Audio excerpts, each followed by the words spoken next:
Of all of the offerings to give, time is the most precious. I wanted to give an offering of a different kind than my usual. I wanted something that would be both an offering of my time and become a tool in my practice. So I started looking for patterns with a vague idea of what I wanted to create. At first, it was a shawl with an evil eye pattern to protect, but then I found this pattern by the hookup. I liked the style, but I knew I wanted to replace the granny squares on the back with some other pattern. Originally, I thought the evil eye pattern, but then I found something better. This skull granny square by Sarah from Totally Stitchcraft. Fitting name. I made a couple of testers to make sure I had the hang of the pattern first. Now, if you're wanting a full tutorial from this video, it isn't one. I stumbled through this and made it up as I went, though I will be taking you through my thought process and linking the patterns and yarn below that I used. Once I was ready, I picked up some thick wool yarn, as I wanted this cardigan to be something heavy and cozy for the autumn and winter, and I started my first ever written pattern. I managed to make 6 squares, as the cardigan pattern states, only instead replacing the original square pattern with the skulls. I then attached them all together using a whip stitch and begun working on the back panels, following the cardigan's pattern.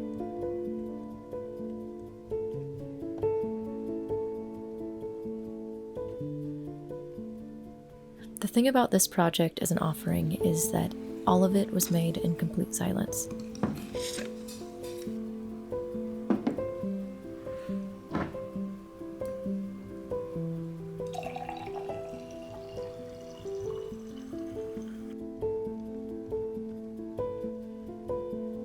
No shows, no movies, no music, no podcasts, no speaking.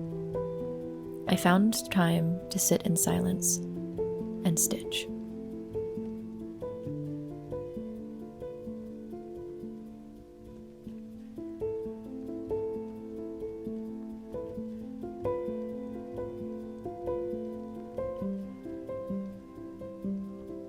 It'd been a really long time since I'd crocheted anything, and that meant that I was skipping stitches, adding extra stitches, and there was a lot of unraveling and redoing. Admittedly, this may be due to me trying to read written patterns with dyslexia, or it just might be my lack of skill and experience. One will never know.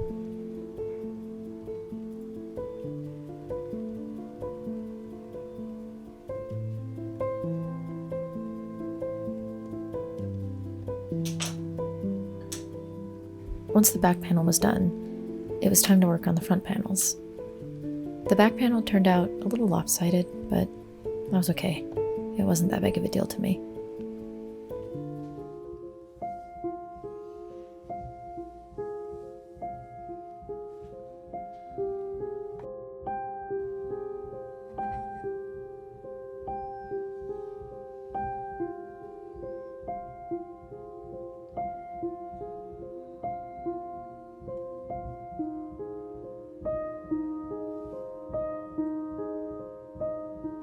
Much of it was done in front of my death altar or at my ancestor altar. I also managed to find time to make it to one of the cemeteries that I frequent.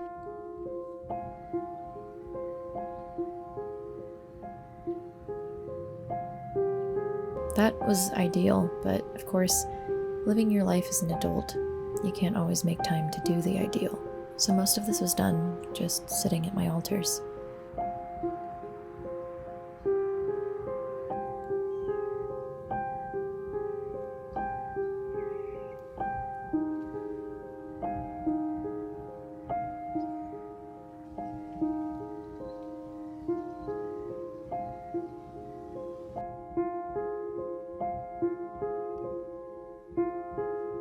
Then, with the front panels finished, I attached them with a whip stitch and started working on the sleeves, still following the cardigan pattern.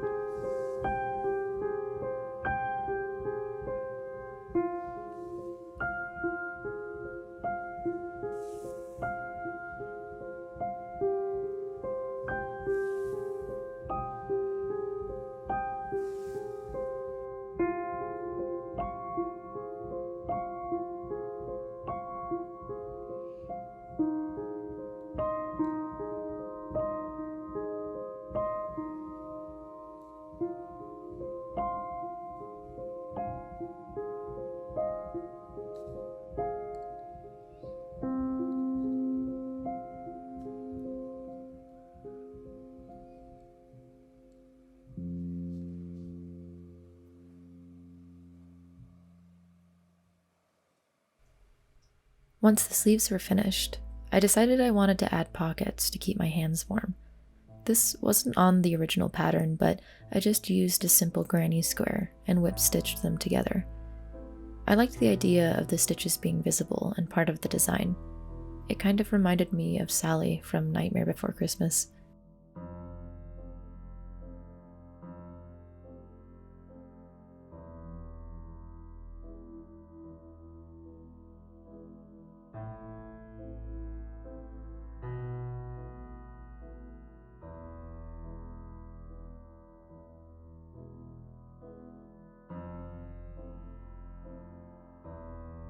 Lastly, I wanted to add a hood.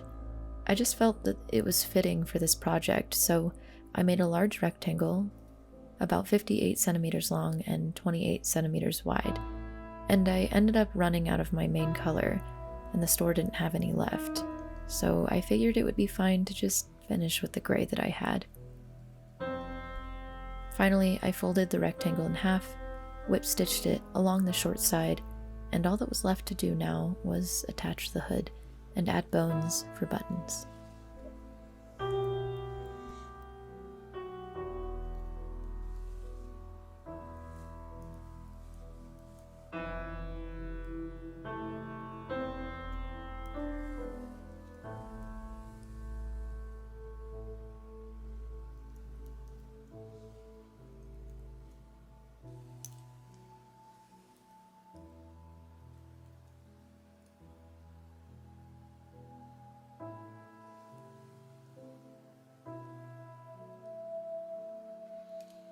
And once that was attached, this is how it turned out.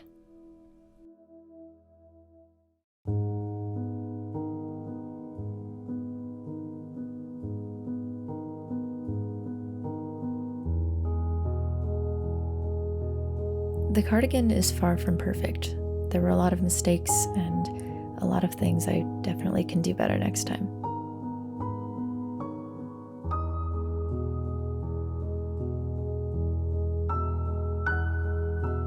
But overall, I'm really happy with how it turned out after a few weeks of working on it.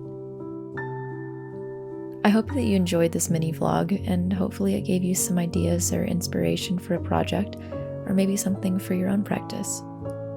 Either way, as always, thank you so much for watching. Best of luck, be kind to each other, and may your gods treat you as you've treated others. Bye.